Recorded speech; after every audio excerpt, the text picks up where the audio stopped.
हाल में जो राष्ट्रीय ग्रीन हाइड्रोजन मिशन लॉन्च किया गया है, जिसमें 19,700 करोड़ रुपए आवंटित किए गए हैं, जिसमें अर्थव्यवस्था को कार्बन निर्भरता को हम कम करेंगे और जो जीवाश्म ईंधन है, फॉसिल फ्यूल है, उस पर हमारी निर्भरता कम होगी। हम तकनीक, हाइड्रोजन की तकनीक में हम आगे बढ़ सके, मार्केट लीडर बन सके। हमारा लक्ष्य जो वार्षिक उत्पादन है वो 5 MMT तक बढ़ना है। 2030 तक हम इस लक्ष्य को हासिल कर लेंगे। उत्पाद में बदलाव, इसमें हम 35,000 करोड़ इसमें हम खर्च कर रहे हैं कैपिटल इन्वेस्टमेंट के तौर पर, और हम नेट जीरो एमिशन की ओर हम आगे बढ़ रहे हैं। इसमें हम मिनिस्ट्री ऑफ पेट्रोलियम और गैस के साथ मिलकर काम करेंगे। अर्थव्यवस्था को आगे बढ़ाने के लिए, अर्थव्यवस्था को हम टिकाऊ विकास दर की ओर आगे बढ़ सकें, इसके लिए हम बैटरी भंडारण की सुविधा पर आगे बढ़ रहे हैं, जिसमें 4,000 MWH के ऊपर आगे बढ़ेंगे। इसके लिए डिटेल्ड फ्रेमवर्क उपलब्ध कराया जाएगा। पंप स्टोरेज प्रोजेक्ट यानी PSP, इसकी भी हम स्थापना करेंगे। अक्षय ऊर्जा की अगर बात की जाए तो हम इस दिशा में भी आगे काम कर रहे हैं। ग्रिड इंटीग्रेशन की ओर आगे बढ़ रहे हैं। 13 गीगावाट रिन्यूएबल एनर्जी अक्षय ऊर्जा के क्षेत्र बनाए जा रहे हैं और बनाए जाएंगे। 20,700 करोड़ रुपए इस मद में खर्च किए जाएंगे, जिसमें 8,300 करोड़ केंद्र सरकार की ओर से दिए जाएंगे। ग्रीन क्रेडिट प्रोग्राम, हम लोगों के बिहेवियर में बदलाव ला सके, उनके जीवन शैली में बदलाव ला सके, इसके लिए हम पर्यावरण के रक्षा की दिशा में काम कर सकें। जो कंपनियां हैं, जो और स्थानीय जो निकाय हैं, वो भी इस दिशा में आगे बढ़ सकें, ये भी हम प्रोत्साहित करेंगे। इसके लिए अतिरिक्त हम संसाधन भी उपलब्ध कराने की ओर काम करेंगे। प्रधानमंत्री प्रोग्राम फॉर रेस्टोरेशन पीएम प्रणाम योजना, जो कि धरती माता के लिए एक योजना है, जिसे लागू किया जाएगा और राज्य और जो यूनियन टेरिटरीज हैं उनको प्रोत्साहित किया जाएगा, ताकि वो रासायनिक जो फर्टिलाइजर हैं, कीटनाशक है, उनका इस्तेमाल कम कर सकें। गोवर्धन स्कीम, 500 नए वेस्ट टू वेल्थ प्लांट, यानी कि कचरे से धन उत्पन्न करने का प्लान लागू किया जाएगा।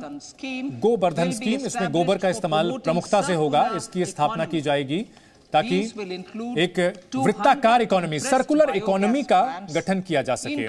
बायोगैस प्लांट स्थापित किए जाएंगे। इसमें जो 75 प्लांट हैं वो शहरी इलाकों में होंगे और 300 सामुदायिक और क्लस्टर बेस्ड प्लांट होंगे, जिसके लिए 10,000 करोड़ रुपए आवंटित किए जाएंगे। और हम इसको पार्ट बी में भी इसके बारे में जानकारी देंगे। CBG मैंडेट दिया जाएगा, जिसमें सभी संस्थानों के लिए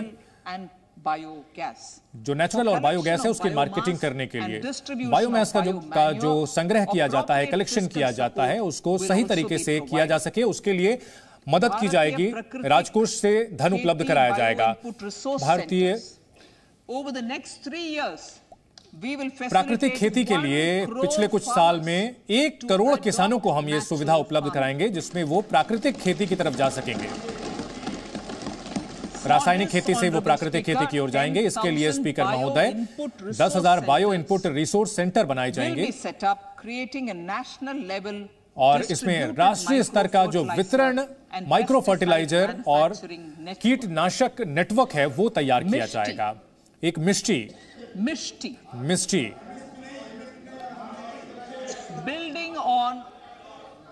बिल्डिंग ऑन इंडिया सक्सेस, भारत की सफलता की जो कहानी है, जिसमें कि हमने वन लगाने में सफलता हासिल की है और समंदर के किनारे जो वन लगाने की स्कीम है, इसको हम मिष्टी नाम देंगे।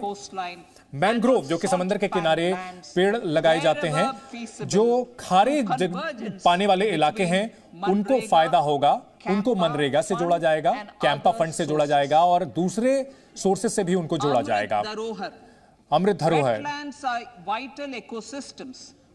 वेटलैंड बहुत ही अच्छी होते हैं प्रकृति के लिए और बायोडाइवर्सिटी के लिए बहुत जरूरी होते हैं। हालिया मन की बात में प्रधानमंत्री ने कहा था, मैं यहां उद्धरण करना चाहती हूं, अब ये रामसर साइट्स काफी तेजी से बढ़े हैं। ये 75 की संख्या में हो चुके हैं। 2014 से पहले सिर्फ 26 हुआ करते थे। लोकल कम्युनिटीज, स्थानीय समुदाय के स्तर पर, स्थानीय समुदाय के स्तर पर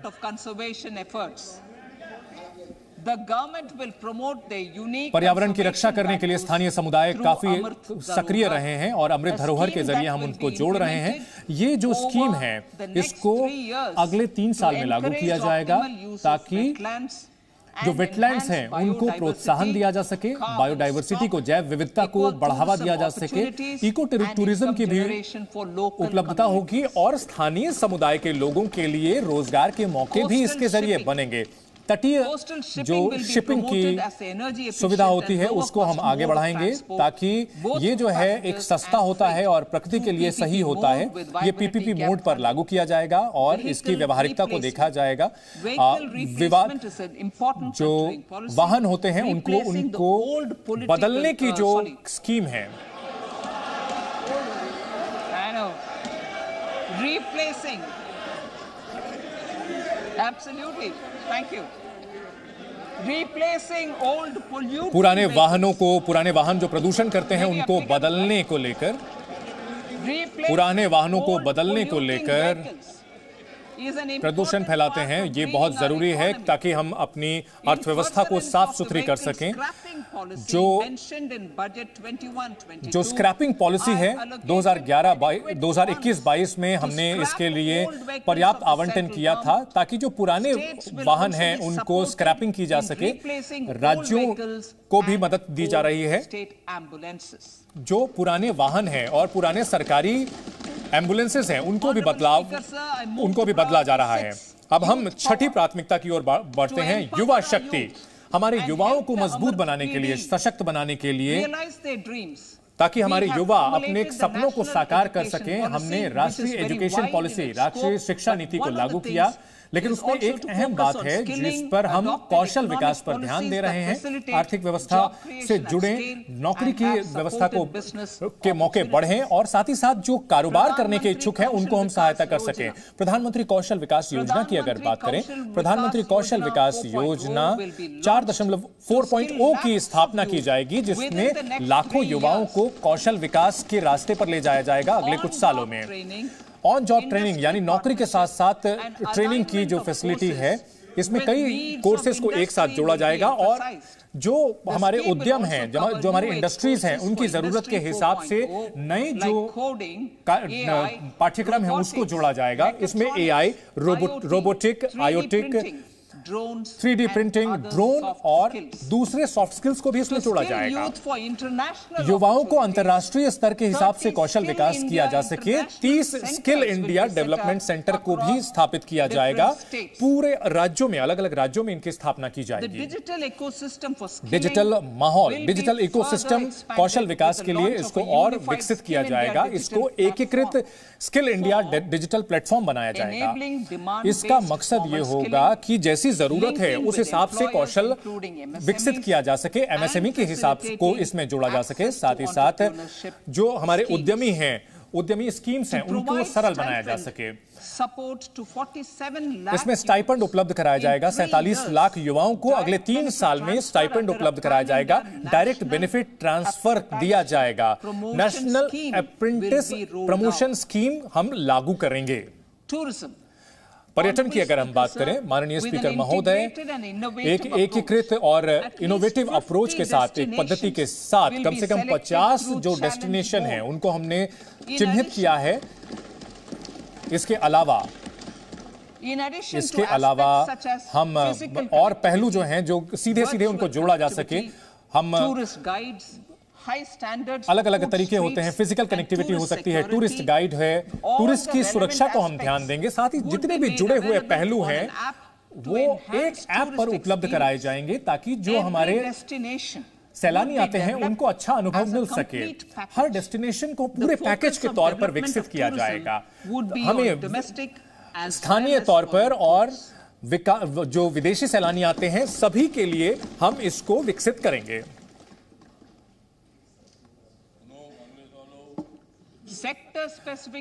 अगर हम सेक्टर के हिसाब से कौशल विकास की बात करें और उद्यमिता के लिए आगे आने की बात करें तो एक हमारा मकसद यह है, देखो अपना देश हमने पहल शुरू की है। इसको हमने प्रधानमंत्री नरेंद्र मोदी ने अपील की थी मध्यम वर्ग से, ताकि वो देश में पर्यटन के लिए जाएं और हमारा जो अपना देसी पर्यटन है वो काफी तेजी से आगे बढ़े। इसके लिए टूरिस्ट सर्किट की स्थापना की गई है, स्वदेश दर्शन स्कीम की स्थापना की गई है। इसकी भी हमने वाइब्रेंट विलेजेस प्रोग्राम के तहत इसे हमने लॉन्च किया है, ताकि पर्यटन के हिसाब से जो ढांचा है, बुनियादी ढांचा बनाया जा सके और सीमा के जो गांव हैं उनको भी इससे जोड़ा गया है।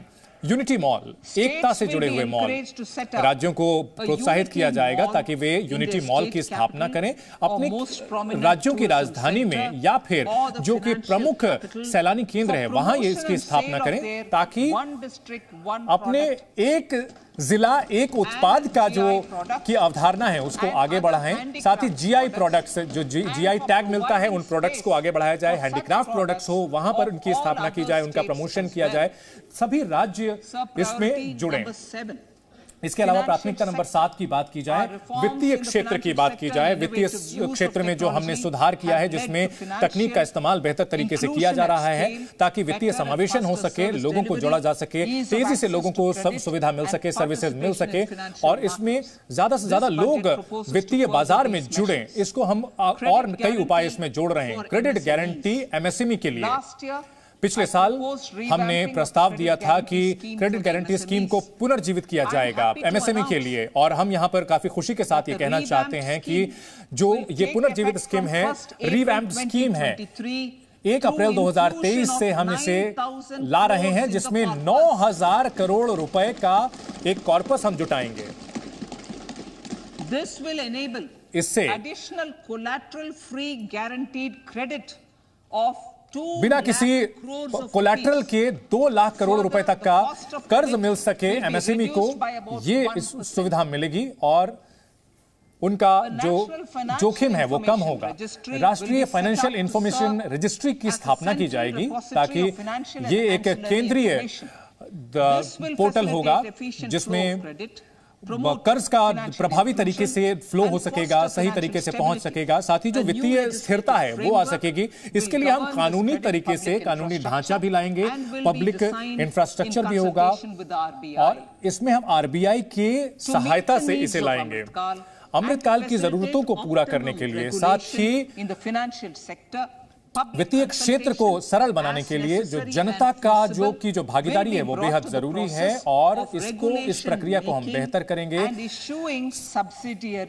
और सब्सिडियरी का डायरेक्शन दिया जाएगा। हम इसे सरल बनाने के लिए, इसे आसान करने के लिए और साथ ही अनुपालन का जो खर्च होता है उसको कम करने के लिए हम जो विनियामक हैं उनसे कहेंगे कि व्यापक तरीके से वो आकलन करें, जो मौजूदा भी व्यवस्था चल रही है उसका वो आकलन करें और उसके बाद हम जनता से भी इसमें हम राय मांगते हैं। साथ ही जो विनियामक हैं संस्थाएं उनसे भी चाहेंगे ताकि तयशुदा समय में अलग अलग जो उनको हम विनियमन जो नियम है उनको हटाया भी जा सकता है, सुधार भी किया जा सकता है। जो कारोबारी फैसिलिटीज हैं उनको बेहतर करने के लिए, आईएफएससी को बेहतर करने के लिए ये कदम उठाए जाएंगे। एसईजेड एक्ट के तहत जो अधिकार हैं उनका विकेंद्रीकरण किया जाएगा। एक single window IT system setup किया जाएगा जहां रजिस्ट्रेशन और अप्रूवल मिलेगा आईएफएससी के लिए और आरबीआई से भी आईआरडीए तमाम संस्थाएं एक ही जगह से आपको मंजूरी दे सकेंगी। इसके अलावा जो भी निवेश हासिल करने के लिए, वित्त पोषण हासिल करने के लिए जो इजाजत होती है वो विदेशी बैंकों से भी हासिल कर सकते हैं। एग्जिम बैंक का की एक सब्सिडियरी शाखा भी इसमें जोड़ी जाएगी। आईएफएससी एक्ट जो स्टैट्यूटरी प्रावधान है आर्बिट्रेशन का और इसमें जो दोहरी जो नियमावली होती है उसको हम दूर करने की कोशिश करेंगे। साथ ही जो जो विदेशों में कॉन्ट्रैक्ट होता है उसको भी हम मान्यता देने की कोशिश करेंगे। माननीय स्पीकर महोदय, डेटा एम्बेसी उन देशों के लिए जो कि डिजिटल कंटिन्यूटी सॉल्यूशन समाधान चाहती हैं, हम ये सुविधा उपलब्ध कराएंगे, उनको डेटा की एम्बेसी उपलब्ध कराएंगे ताकि उनको डेटा की मदद हम उपलब्ध करा सकें।